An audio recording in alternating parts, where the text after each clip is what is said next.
All right, and while they move that, sure, I'll just go ahead and get started, do a slight intro on myself. My name is Nethaneel Edwards. I was here last year for Caribbean Developers Conference, and definitely happy and very excited to be back this year. A little background on me. I'm a software engineer at Google, a staff engineer. I work a lot on numerous things, from the design of a lot of internal systems and how we build them, best practices, standards, and I do quite a bit of heavy coding myself. My preferred language is Java. You're going to notice that in today's presentation. But primarily a back-end engineer. I love the way APIs work. I love the way overall service infrastructure architecture works and all of that. And what I'll be sharing with you today comes off from one of my own experiences. And I will dive into that a little later on in the presentation. But part of being an engineer at Google is a good practice. You write code, you're part of the on-call rotation, which is pretty much available for any outages or any incidents that may happen. And is actually from an incident that inspired me to write this particular talk. So what I'm going to do for the agenda, we're going to get started with a bit of the background. Why would you want to do a quota regression test? A lot of us were familiar with integration tests, unit tests, performance tests, but there's one more ingredient you can add to your CI/CD pipeline to really secure the way your deployments go. So we're going to touch on the background, then we'll get into how do quotas play in service infrastructure. I'm going to give you a realistic scenario of an outage that would occur. Then we're going to touch on the postmortem. At Google, oftentimes when there's an outage, we follow it up with what we call a postmortem. It's blameless. We don't point a finger. Instead, what we do is say, okay, what exactly led up to this outage? What went well? What didn't go so well? And what can we do in the future to prevent this from happening? And so one of the things that came out of one of those outages was a quota regression test. So that's where we're going to go into a technical deep dive, and then we're going to end with a scenario where it actually works. It's important to note at the beginning of the presentation, it's going to be a little high level, and then on the second half, I'm going to bring you with me on a technical deep dive, just a little code review of an extremely simple quota regression test. So let's get started. In order to understand the importance of quota regression tests, let's take a little step back and understand the importance of fairness in life overall. So I need you to indulge me a bit. And let's start with food and the importance of fairness when it comes to food. So there are these delicacies called coconut tarts, and they're quite the delight in my home country of Antigua. As I mentioned, I'm from the Caribbean, just around the corner, not too far. And I really love them. Different islands, they prepare them in their own special way, their own unique manner. But in Antigua in particular, the dough tends to be fairly thick. And if you were to visualize a coconut tart, you can picture something like an empanada, but instead of the usual ground beef that's inside, you would probably have like shredded coconut that has been cooked or stewed down in some way, has a lot of flavors in it. And anyhow, I digress. I'm thinking about it more. But, it's wrapped inside of this though. So let's say that you're running a store that specializes in coconut tarts because you happen to fall in love with them the way that I have. So you may picture a customer come in. One customer may purchase one, the other one may purchase two or even five at a time.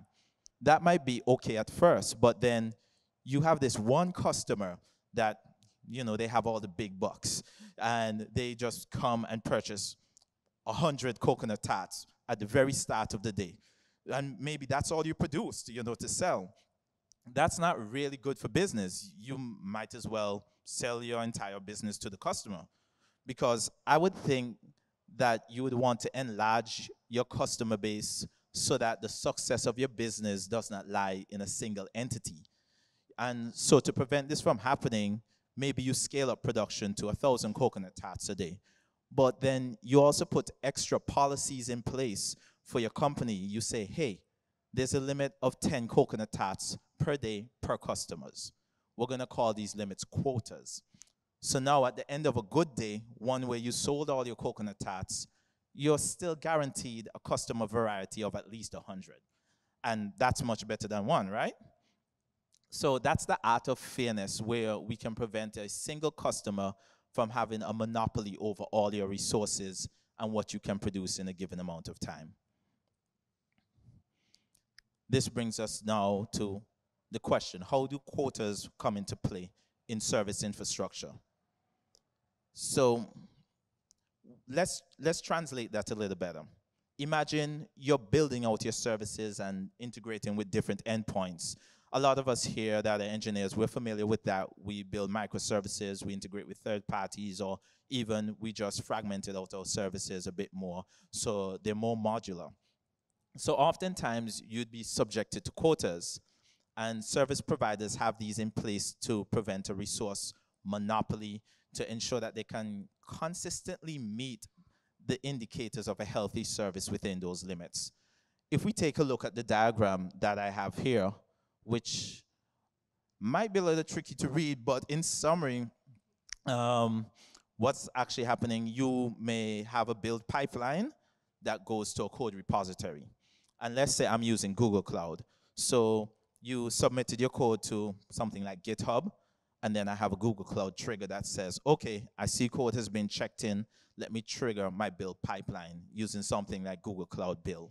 So as I was saying, you check in the code to your build pipeline, and Google Cloud Build is probably going to detect that and start running a cloud build. Maybe it's packaging the service and using like a Docker to package the image itself, deploying it to something like Kubernetes engine, and from there on out, this is the part where it gets interesting. Any of you here familiar with OpenAPI? Yes, okay, great. So I build my services, especially for the purpose of this demo, I build my services using gRPC.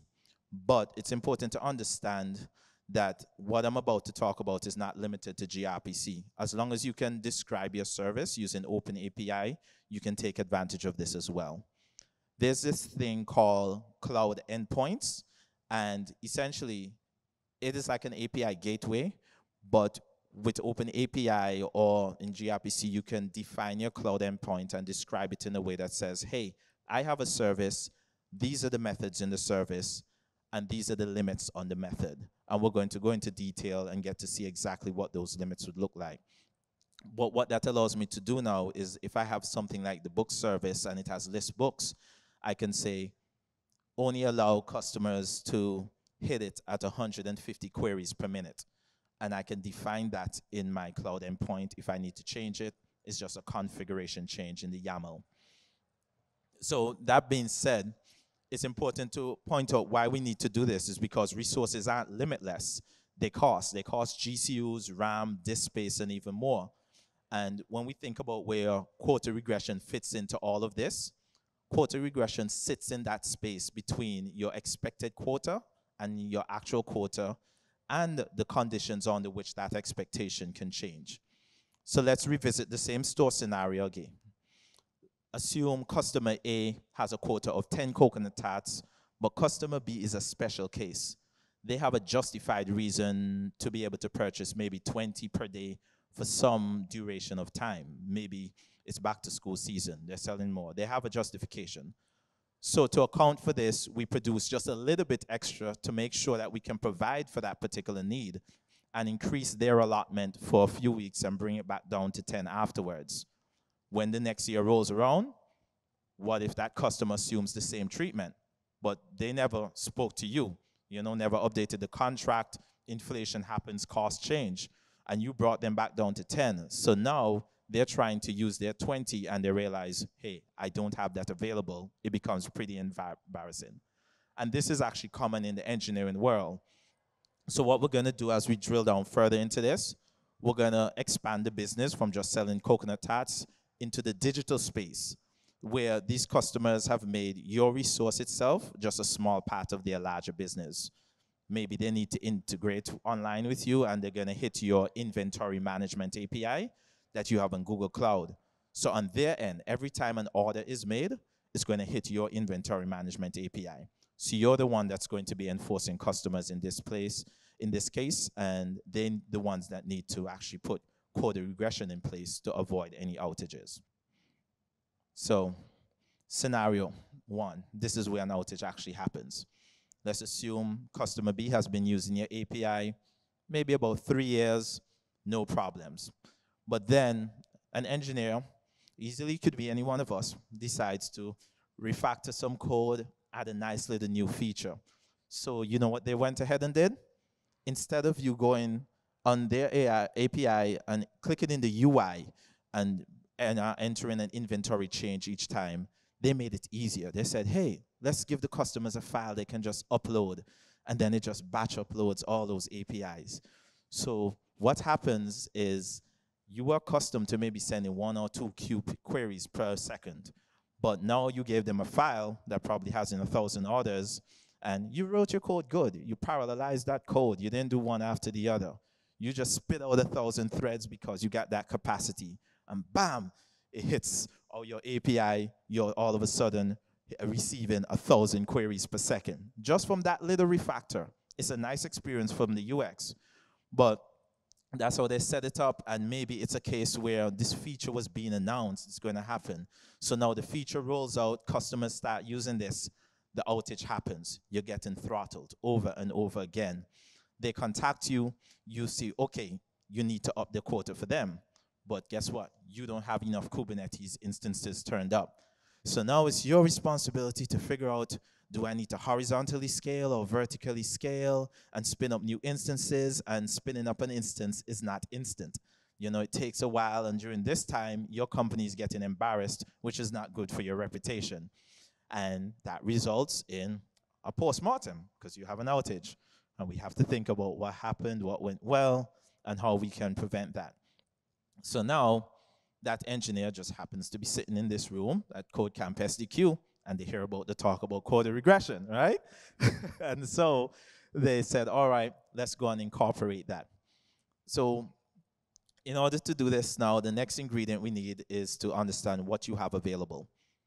Google Cloud provides this API called the Service Consumer Management API. And the most important thing about this API, at least for the purposes of this demo, is the ability to retrieve the consumer quota metrics for a service that you have hosted. Remember I said maybe you described your service with Open API, or you built it on gRPC and you built that cloud endpoint. What the Service Consumer Management API allows me to do is ask Google Cloud for the metadata about my service. Say, hey, what are the limits on my service? Because I'm going to use that to integrate with one of my tests. And now we can actually enforce those boundaries, and I'll show you where they come into play. So as we dig down into this, like I said, the Service Consumer Management API, it's not limited to Google Cloud built-in services. You're going to hear me repeating that over and over because I know not everyone uses gRPC. You should, and if you don't, maybe I'm judging you, but I'm not going to say that. So cloud endpoints can be used as well with the Open API, as I mentioned. And you're going to look for this service called the consumer quota metrics.list. And this is well documented. And as you begin to integrate more and more with Google Cloud libraries, I would say it's important to read the documentation to see, okay, what's already available there so that you don't end up recreating the wheel. I don't want you to go out there and maybe writing a lot of code for the client to call the API when we already provide that client library. So you notice I'm going to use a lot of examples related to food. So let's look at the ingredients for a simple quota regression. We're going to use Bazel, which is a build tool. It's very similar to Maven or Gradle, but I like Bazel because it facilitates the modular way. I like to package my code maybe in separate repositories and rebuilding them in Cloud Build. Now, my preferred language, as I mentioned, is Java. And we're going to use Cloud Build for our CI/CD platform on Google Cloud. So that's just your build pipeline. Don't worry about it. everything I said here, I'm sure you can translate it into your own frameworks. As I mentioned, I'm going to be using gRPC for the existing RPC framework. We're now going to dive into how I turned up the gRPC. Last year, I gave some examples about how to build gRPC, and also at the end of this presentation, you will see a link to my GitHub repository. So the good thing is my GitHub repository has lots of examples for gRPC, Bazel, and for this one, the quota regression. So you will see that there as well. We're gonna have Kubernetes here for the deployment platform. That's where our services are gonna live. And last but not least, the cloud endpoints. So now let's begin the research. We said, hey, I need to look into this quota consumer metric. But the quota consumer metric, as you're seeing here, it's going to be defined in buckets, and the quota bucket itself is going to expose what we call the effective limit. Now, with the effective limit, this is all you really need to know about for the purpose of a simple quota regression test. In Google Cloud, with the consumer quota metrics, oh, there's a question?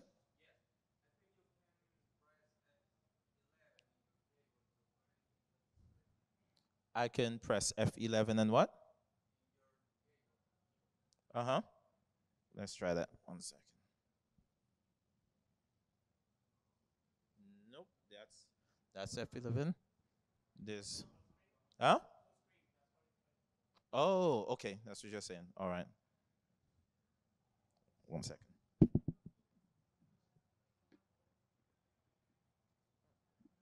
let's just go to good old right click.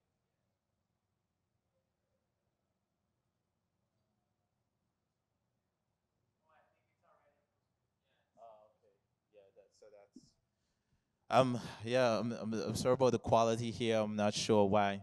But what I'll probably end up doing, I'll go to the other screen. I'll actually see if I can open a separate tab for you so that we can view the separate links. But in the meanwhile, as I get that ready, I'm going to describe the effective limit. So oftentimes in quota regression, you may have a default limit that's set in your cloud endpoints, but in the event of an outage, an admin can override that limit. They can update it. The effective limit is, as described, the limit that's currently in effect.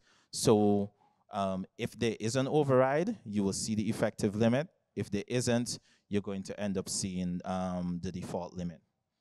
So let us go right here. Open a new tab. And I'm going to go to the official documentation so that you can see. Oh, even on the official documentation, it doesn't show clearly here. So it might just be the resolution. I'll go and work on that as well. So let us go right back here.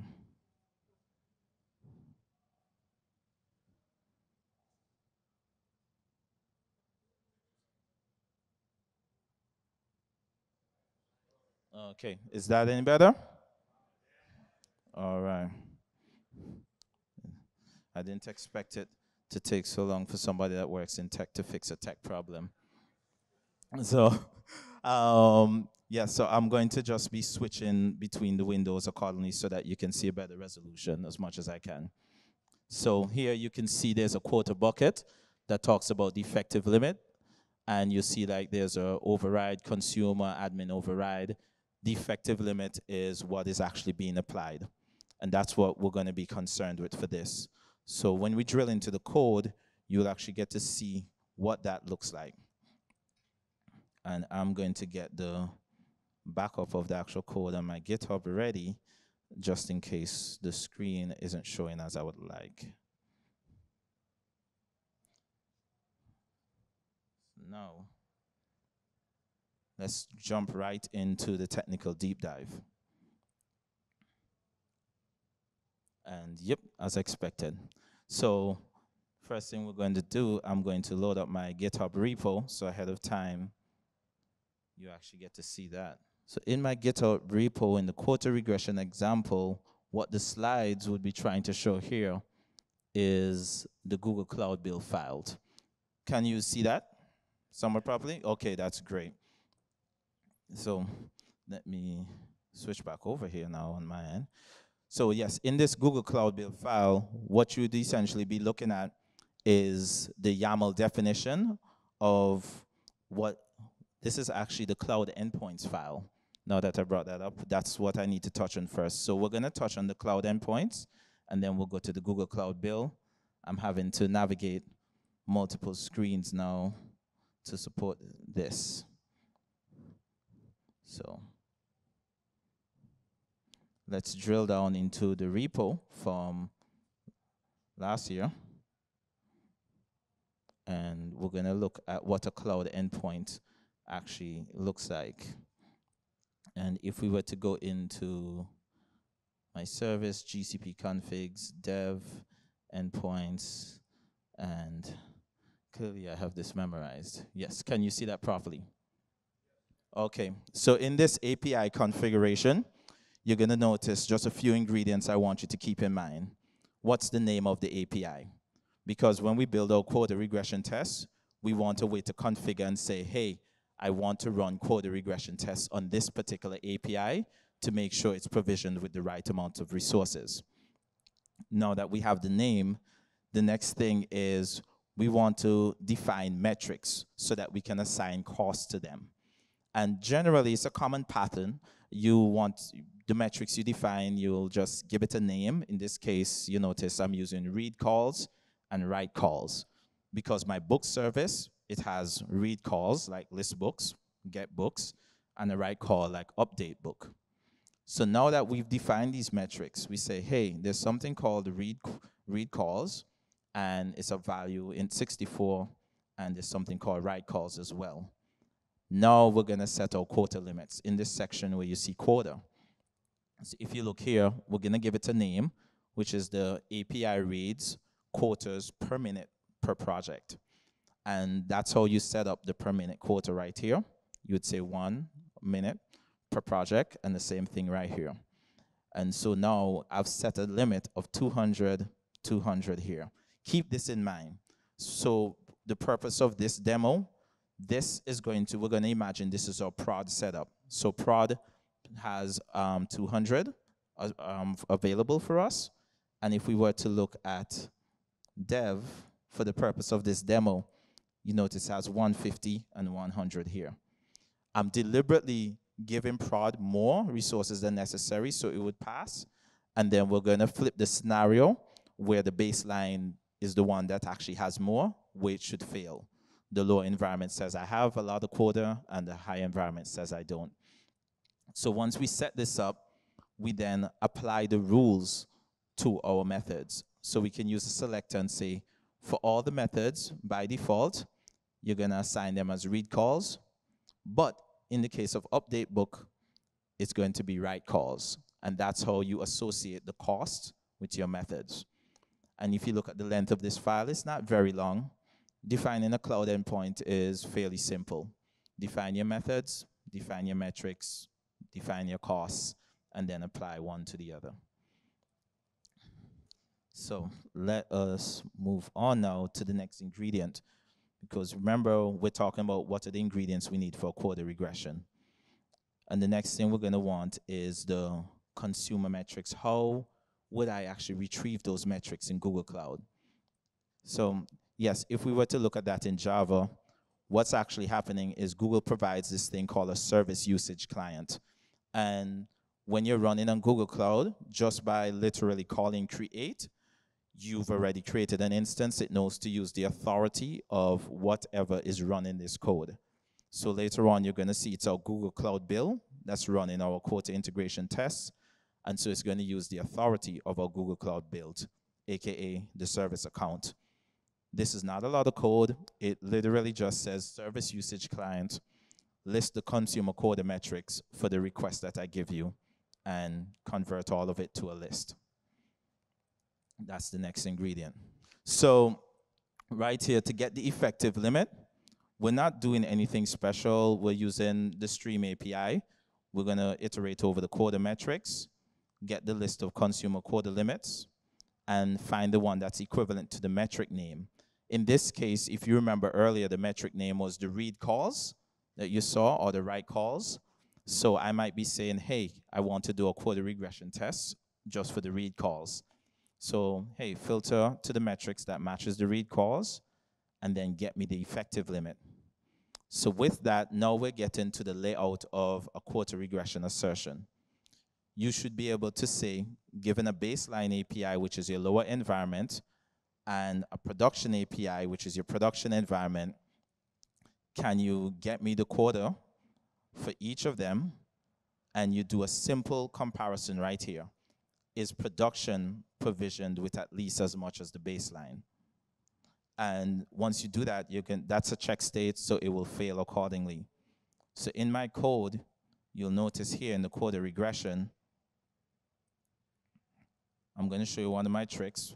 I'm going to pull all the information I need from environment variables, because Cloud Build allows you to configure environment variables, and I want this to be config driven. So I just have this little utility with enums and says, hey, using the name of the enum, get the environment variable setting from that. And from there on out, my main quota regression will simply say, hey, I'm comparing the baseline API, my lower environment, to the production one. We're going to have the project number, the Google Cloud project number, and the metric name. Create a quota assertion, which is the wrapping of that logic, which you just saw before, using these values, and then just assert the quota. If you notice, the code is not long at all. So when you actually go into the repo, you'll see how simple that is. And then what that allows us to do is when we run into our Google Cloud build, this is what a cloud build looks like for a very simple quota regression. And what I did is, in the first scenario, set up the baseline to the lower environment. I made a copy of my endpoint with just different provision values to mimic my upper environment, configure the project number using the keywords, and says, hey, the read calls is what I want to do a quota regression on. Run it. Once I've done that, I do the same thing for the failing test. All I did was swap the baseline and the production value, and I asked to run that as well. And then you'll see that it passes in one case and it fails in the other. Since I'm now mirroring my screen, let's get back to the presentation, and I'm actually going to go to the build and let you see that I'm running live. Now, just before we run the build, which you cannot see here, I'm going to log into my Google Cloud environment. I should already be logged in. So you can see some of the settings you'll want to look at. Before you run a quota regression test, if you're using Google Cloud, it's important that you go to your settings and you ensure, first of all, what's the service account associated with your Google Cloud project, and does it have permission to use that service account? That matters because what you're going to do is directly from there, you're going to go to Cloud IAM,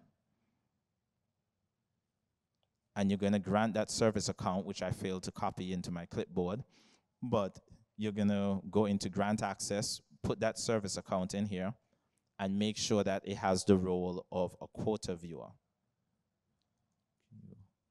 It will come up automatically. And once you've granted it the quota viewer permission, you'll be able to actually run that quota regression test, because your cloud build is running with the cloud service account, and it's going to try to get all that consumer management API.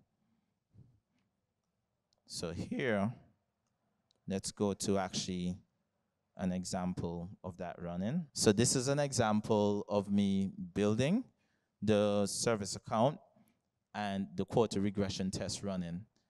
Is that legible? If not, I'm going to switch the view again to the cloud. No? All right. So I was not planning to do live demos today, but I guess that's what I'm doing, a live demo. So here, in my last Google Cloud build, okay, let me, all right, and expand. There we go. So in my last Google Cloud build, you can see the logs here, and my cloud build that you actually saw running, it's actually using Google Cloud, extracting, this is all the logs right here, but it's loading up, let's go for where it gets interesting. So right here, it's building, oh, I am in the wrong project, but this is all my demo, so there's nothing sensitive here. Okay, expand. This is it. So now in my cloud build, you can see step 1, run the passing test for the quota regression. And if you see, it's actually using Bazel because that's the cloud builder that I selected. That's why I like to use Bazel. And you can see right here, as it's looking at those consumer cloud metrics. 1 second. I'm trying to give you more view. Yes, this is what it looks like. In the read quote, it says, okay, for this particular consumer and that endpoint, I could find the metrics right here, the read call, and it has an effective limit of 200.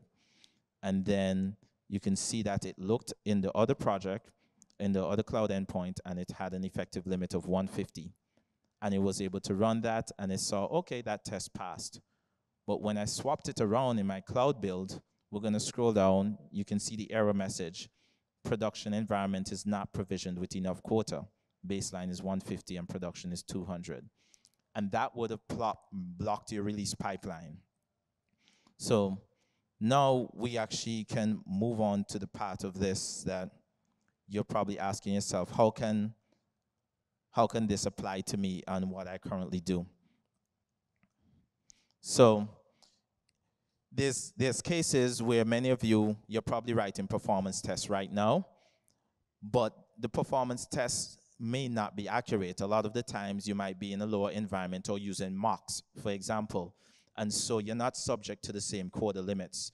So you can imagine your tests are running right now, your unit test, integration test, your performance test pass, but there's still the risk of you hitting production and not having enough quota. So I'm going to touch on one other example. In this example, my lower environment is on Google Cloud, so I can afford to hit that and go through the cloud endpoints. And my upper environment is in Google Cloud, but that's not the case for everyone. Like I said, your lower environment may be using mocks. One of the things that recently came out, because I had some questions outside earlier about it, is that Google just made available something called RPC Replay on their Go library. What RPC Replay does, it allows you, let's say you have a dependency on Google Cloud's Calendar API, something like that. You can use your outgoing RPC to Calendar API or whatever API itself. You can record that RPC and it logs it.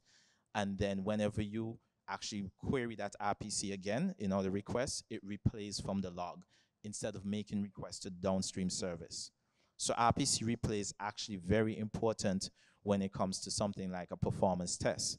Rather than you incurring costs by calling that third-party service over and over, you're trying to test for maybe 1,000 or 10,000 queries per minute. That's expensive.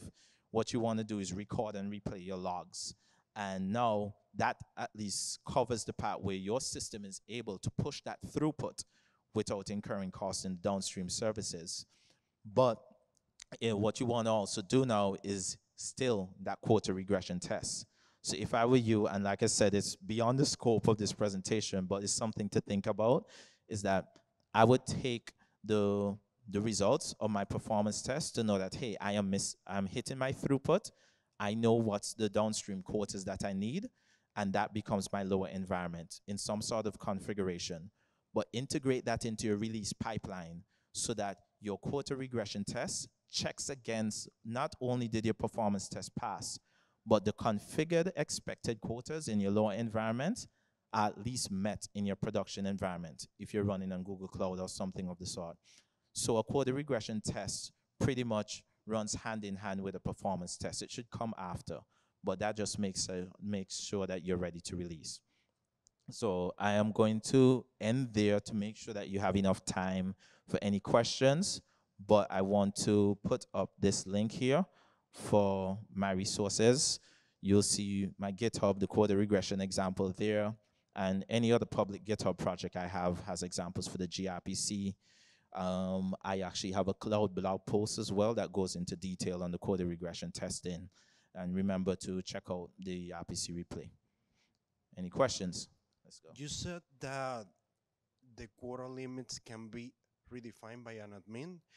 So my question is, I saw that in the logs of the deploy, that the limits are set. But if an admin changes the limits, do we have to redeploy in order to see the changes, or that can be set instantaneously? To answer that, we have to understand the conditions under which an admin may actually apply those limits. So first of all, I would recommend having a part of your release pipeline is applying your endpoints YAML file. So that's normally updated on some sort of cadence. Maybe it's daily or weekly. But if there's an outage as an admin, I may go in and actually call the consumer management API directly and force an update of the quota limit. So yes, there was an admin override, but then maybe your release pipeline the next day resets it. So that's why it's important to check the effective limit. How many of you here currently do integration tests or at least performance tests on your job?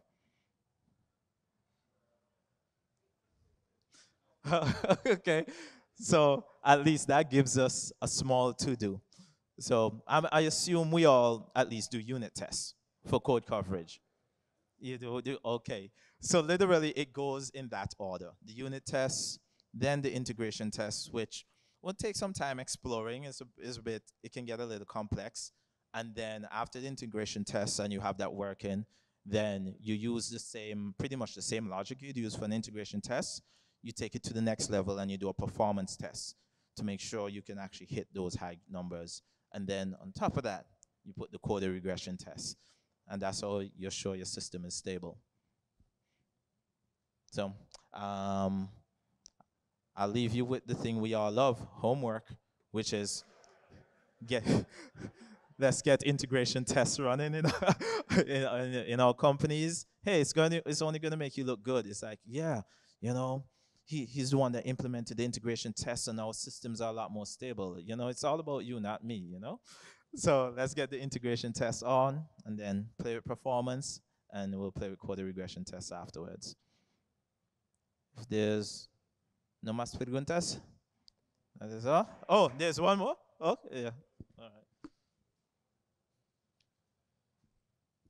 Do you have okay? Do you have any estimation about how many hours do you save from out of stage events using this approach, using the effective limit? How many hours from? Save from out of stage events prevent with this approach in the effect limit. Do you have so many estimations? Okay. Oh, go ahead again. Okay. Do you have estimation in hour from in saving hour from out of stage event using this approach Uh-huh. from before and after using this approach? Oh, like any hours saved? So the hours saved is going to be hours saved as I would say an on-caller. Um, so for example, very recently there was a situation where without going into too many details, I was on call and another system started receiving notifications like outages. Essentially, there was an outage because they were getting paged and the on-caller reached out to me. And the issue was another team that integrates with them had an agreement for, hey, I'm going to be sending, let's say, 200 queries per second. No, there was some refactoring again done. This is different from this one. There's a refactoring again done that, parallelized some calls, made them more efficient. But as a result, that started hitting them at 400 queries per second. And that's double what they had capacity for. That's double the agreement. So, of course, they start pushing back these throttling errors. No, I'm the one on call on that side, but I don't own that section of the code. So it's been out for a while. It's too dangerous to roll back because there's been a lot of changes after that. You can imagine the cascading rollback that comes and all the other issues. So the only problem here is to actually scale up their systems. Now, by the time this all happens, it's around 12:30 a Sunday. I just put my 2-year-old down to sleep. This is the only time for me to get a nap. And I'm debugging an on-call issue on a Sunday. So it took about 2 hours to track this down, do a combination of tracking it down and scaling up the systems, because you have to check for capacities where you are and whether or not you have space to do vertical or horizontal scaling, like I mentioned, and scale up, wait on the machines to spin up, and then the errors will start going down. Then you can increase their quota limit and the errors start going down. But as a result, the fact that that took me 2 hours, I'm giving you, you asked me for hours saved. I can only talk from personal experience. That was hours that could have been saved. That was hours that I could have been spent taking a nap, so that when my kid woke up, as soon as I solved it, I would have been ready. But no, I wasn't ready. I had to go and exhaust myself with my kid. And this is why quota regression tests are important. So you can get to sleep on Sunday. All right? For the record, I love my kid. All right. Thank you. I have another question here. Oh, there's another question. Go ahead. Yeah, he talked about hours decrease. I want to talk about time increase. How many seconds, minutes does your CI pipeline increase by with this test? Is it instantaneous? I don't think it adds a lot. Like when I ran my build, most of the time was spent, if we add these as build steps in, and depends on how you do it, it's what, maybe fetching your code from GitHub, imagine, so that's just a Git clone in the Google Cloud build pipeline. It runs a build, runs the code regression test, which is an API call. The API call typically happens in a second or less. So any time added is around that build pipeline itself. The clone, the build, run the test, write the log result, move on to the next step. So I would say it's a very trivial amount, hardly any time added. Thank you.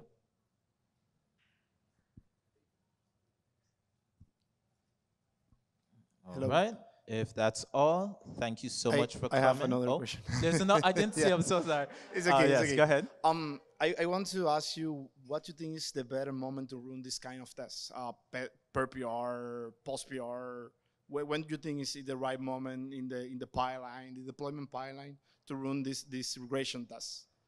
Could you repeat that properly? Yeah. What do you think is the best moment to run this regression test? Is per PR, post PR, in the deployment time? When do you think is the best moment to run this kind of test?